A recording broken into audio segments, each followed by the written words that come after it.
So, as you probably know, all vascular diseases are the main reason for death and disability in the modern world.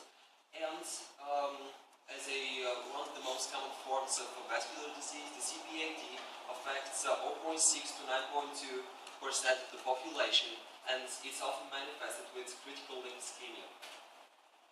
So here we can see the classification of the chronic peripheral artery disease, and in my presentation I will focus on the last three stages of the disease.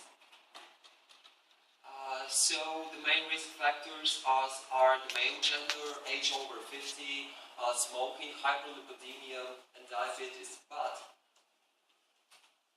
the main reason for the chronic peripheral artery disease in the atherosclerosis, and often it's caused by endothelial dysfunction, vascular inflammation, and build-up of lipids, cholesterol, and calcium within the intima. Some of the main symptoms of the disease are cold feet, rest pain, and intermittent claudication, and often it's combined with comorbidities such as diabetes, end stages of renal disease, and history of smoking and wrong diet. So the pre-surgical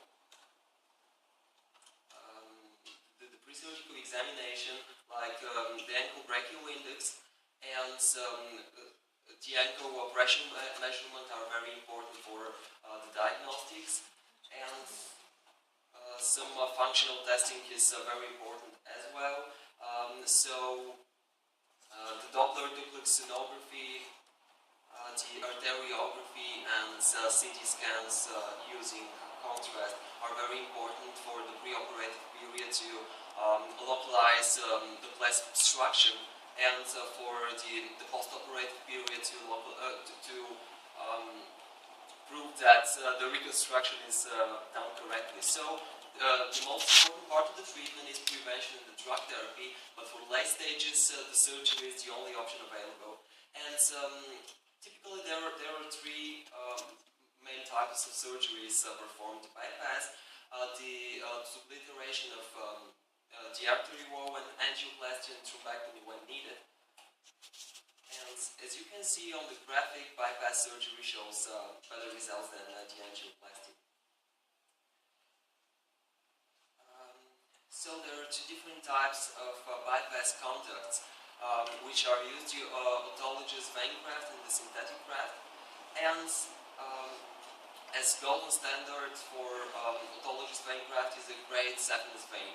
But when it's not usable due to thrombosis, infection, or viruses, the lesser saphenous vein could be used, or hand vein as well. And now I will show the most common performed method. It's the reverse grade saphenous vein graft. So before harvesting, an examination of the vein with Doppler should be performed. Then the vein is harvested, the side branches are ligated, the valves are destructed, the vein is dilated, then reversed, and anastomosed. So as you can see, it shows really good outcomes, and it has a patency rate of 73% in 3 years. The next method is the in situ grafting, and it's performed after phlebotomy. And the most common complications are EV, fistula, and edema. And when the vein is not long enough, a composite of prosthetics and vein could be used as well. And when we compare both methods, there is no significant differences between them. And the amputation-free survival rate in 1, 3, and 7.5 years is respectively 74%, 56%, and 29%. Allo and xenografts are very rarely used due to the high risk of obstruction, rejection, and infection. And now let me present the most used prosthetic grafts. The first one is the expanded polytetrafluoroethylene graft, and the other one is a dichrome made of polyurethane. So the PTFE graft is available in different shapes and different lengths, and sometimes it comes actually here. Sometimes it comes with external rings. Here you can see it. It's for extra anatomical bypasses such as axillo, bifemoral, and here is the normal one, PTFE graft. So it's softer than the another one, than the dicron graft, and this could be easily shaped for distal anastomosis.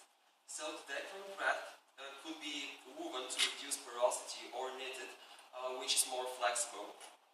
And it's covered with collagen and other proteins, okay, to avoid bleeding, and sometimes it's impregnated with silver or antibiotics to avoid risk of infection. So both grafts show no significant differences, but the dacron is in most cases with 5 to 7% better according to obstruction, inflammation, and amputation-free rates.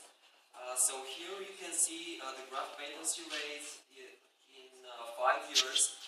So it is 70% for the autologous vein graft versus 39 for silver dacron versus 30 for other prosthetics. And in 4 years, the graft patency rate is that is for infrapopliteal bypasses below the knee. The results are 50 versus 20 versus 13%. So graft infection. The infection risk, so between the vein graft and the dacron silver graft show no significant differences, and the risk of infection using all other prosthetics is about 3 times higher. And the intimal hyperplasia in vein graft follows to obstruction, and in prosthetics there is no new intima, but nevertheless they show worse results. And for above knee bypasses, vein is better than prosthetics, and dacron has a patency benefit over PTFE. For below knee bypasses, and when vein is not suitable, PTFE with vein cuff shows better results than the dicron graft. So the ideal results for lymph salvage are uncomplicated operation, no ischemia, primary wound healing, fast recovery, no claudications, and no indications for reoperation, but that is only in 14% of all cases. So thank you for your attention, and I'm hoping for